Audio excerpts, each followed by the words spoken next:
தேர்தலில் நிற்காமலே எம்பி ஆகிறார் கமல்ஹாசன். மக்கள் நீதி மய்யம் 7ஆம் ஆண்டில் திமுகவுடன் டீல் ஓவர். இன்று மக்கள் நீதி மய்யம் தொடங்கப்பட்டு 7ஆம் ஆண்டில் அடியெடுத்து வைக்கிறது. இந்த நிலையில் வரும் நாடாளுமன்ற தேர்தலில் நிற்காமலே கமல்ஹாசன் எம்பி ஆக போவதாக தகவல்கள் வெளியாகியுள்ளன. 7ஆம் ஆண்டு குறித்து கமல்ஹாசன் கட்சி ஆரம்பிக்கப்பட்ட குறுகிய காலத்திலேயே இருபெரும் தேர்தல்களை எதிர்கொண்டோம். பணபலமோ ஊடக பலமோ முன் அனுபவமோ சிறிதும் இன்றி மக்களை சந்தித்தோம்.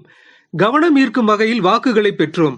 மக்களுக்கு அவர்களுடைய கடமையை நினைவுறுத்துவதும் தலைமைக்கு தயார்படுத்துவதும் தேர்தல் வெற்றிகளை விட முக்கியமானது. ஜனநாயக தேரை நாம் அனைவருமே சேர்ந்துதான் இழுக்க வேண்டும் என்கிற உணர்வை ஊட்டுவதே அவசியமிக்க அரசியல் செயல்பாடு. நான் எதற்காக சினிமாவில் நடிக்கிறேன் என்பதை நான் உங்களுக்கு சொல்லுகிறேன். என்னை இத்தனை வருடமாக இந்த வீடு காரு வசதி எல்லாம் கொடுத்து வைத்திருக்கிறீர்கள். நான் எதற்கு அரசியலுக்கு வர வேண்டும்?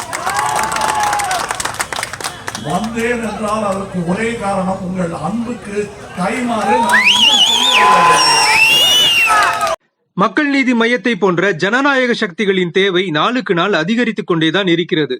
சாதி மத வழக்குகள் இருக்கும் வரை, வடக்கு தெற்கு பேதம் வாழும் வரை, ஊழலும் சீர்கேடுகளும் தொடரும் வரை நமது போராட்ட செயல்பாடுகள் ஓயாது, உயர்த்திய கொடிகள் தாழாது என்று கூறியிருக்கிறார். இந்த நிலையில் மக்கள் நீதி மய்யம் திமுக கூட்டணியில் சேர்ந்து 2 தொகுதிகளில் நிற்க விரும்புகிறது. ஆனால் திமுகவில் ஏற்கனவே கூட்டணி கட்சிகளுக்கு இடையில் சீட் பங்கு பிரிப்பதில் நிறையவே சிக்கல் இருப்பதால் புதிய கட்சியை நுழைக்க விரும்பவில்லை. அதே நேரம் கமல்ஹாசனை வெளியே அனுப்பவும் விரும்பவில்லை.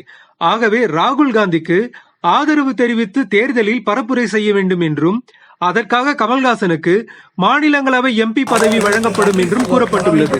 இது குறித்து விரைவில் முடிவு அறிவிப்பதாக கமல்ஹாசன் உறுதியளித்திருக்கிறாராம்.